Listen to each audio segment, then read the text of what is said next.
Okay, so one of the best things about summer is cutting zucchini flowers and frying them. So I have my basket, my scissor, and I have some more beautiful zucchini flowers here. I'm going to give it a snip and place it in my basket. You can see there's some critters living in there.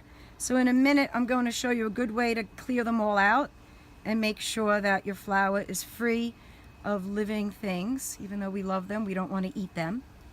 And I always make sure that I cut only the male flower. You'll notice these are all males because there's no fruit behind it. It's just a stem. So these are safe to be cut. Here's another beautiful flower under here. No fruit behind it.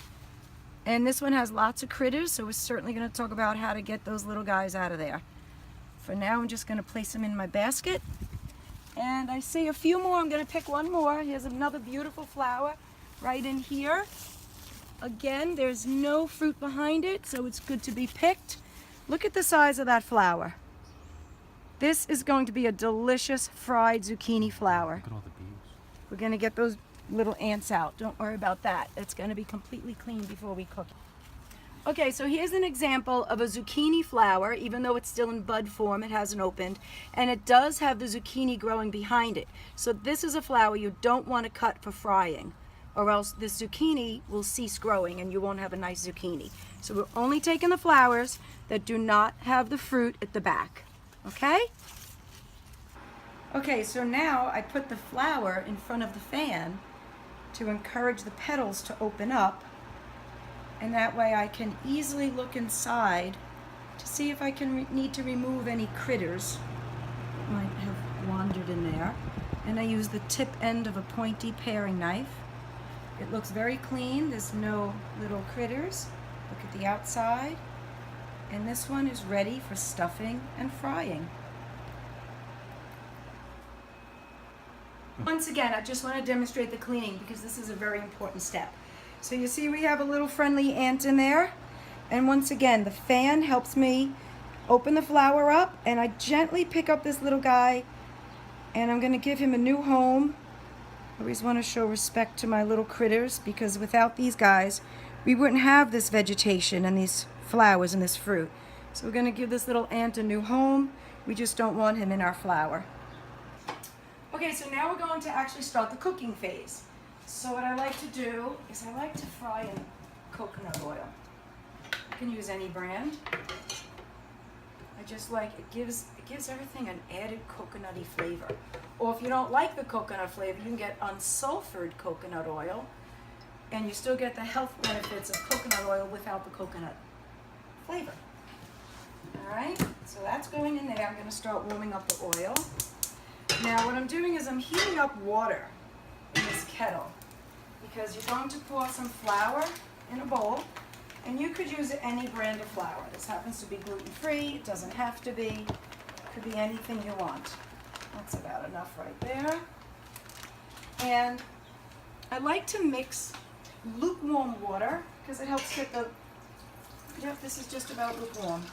It helps get the lumps out. So I just wanted to test it with my finger, make sure it's lukewarm. And I'm just going to pour it in here and just get this batter just a little bit liquidy. Not too pasty and not too liquidy. All right, just a little bit, about that much. I think that should be good. No, needs a little more liquid. Yep. Because we're going to be adding a whipped egg white in just a minute. So I need to add a little more water. It's still a little too pasty. There you go. Give that a little stirring. Try to get some lumps out. Whip it around. Okay. So this is just about the right consistency. Alrighty. It's a little lumpy, but don't even worry about that, because we're going to be folding in an egg white. Okay? Alright, so now I'm going to just crack an egg and separate the white from the yolk. Running it through your fingers is the best way to cleanly separate the white from the yolk. I'll save that yolk later for maybe later if I scramble some eggs. All right, And I'm only going to use one side of my beater. Truth of the matter is the other one broke. But I really don't need to for my purposes of beating an egg white. So I'm just going to beat this egg white. It'll take a second.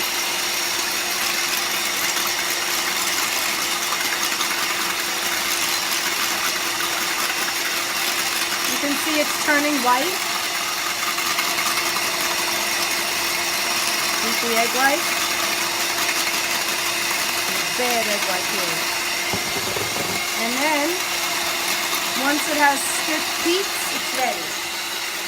Okay? It's almost ready. See how fast that was? A little noisy. There you go. And you lift it up and you'll see it has stiff peak. So it's ready to be mixed. Okay? Folded, I should say. So now, I'm just going to fold that. Let me get this wire out of the way. We're going to fold that right into our batter. Okay, we just pour it right in like that. See how it stays together? And we're just going to fold it right in. Just fold it in.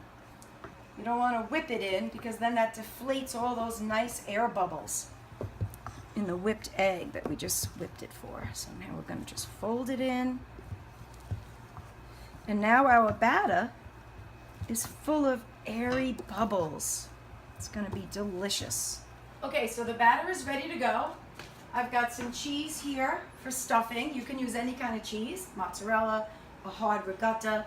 This actually happens to be a frying cheese that I just found in the supermarket. I thought I'd give it a try. And the flowers are here on my white tray, which even though we cleaned them so thoroughly, I like to lay them on a white tray just to make sure I didn't miss any little critters that were living in there.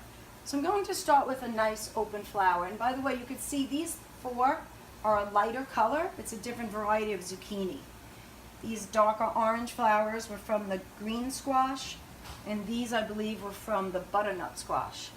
So I'm going to take my flower, put some cheese right there in the center, kind of close up the petals delicately, lay it carefully right in my batter, and roll it around gently, roll it around. And now I'm going to place it right in the hot oil. And the oil has been getting hot. It's not too hot. You do want it to sizzle when you place it in. There you go, nice sizzle. And then I'll just start with the next flower. Give it another quick once over, nice and clean. Piece of cheese in it. Last week I made these and I stuffed it with some leftover rice that I had in my fridge from the night before. And that was delicious. It was a little bowl of risotto that I stuffed it with. And we're just going to place this right in the hot oil, coat the flour, and place it right in the hot oil. And that's that. And you just keep doing this, turning them once. Wait till they're golden brown, and then turn them once. That's it. So delicious. Okay, so these are ready to be flipped because they're golden brown on the underside. Give them a quick flip. And in another minute, they'll be coming out of the oil. All right, so they're nice and golden brown. We're just going to take them out of the oil, lay them on a serving dish. They look amazing, and they'll taste even better. And now we put a little bit of salt over it while it's still hot. And garnish with a few cherry tomatoes from the garden. And we are ready to eat. So now we're ready to enjoy our fried zucchini flowers. We have 4 flowers on this dish, garnished with some cherry tomatoes from the garden. And we're ready for a taste test, Cleo, but this isn't for you.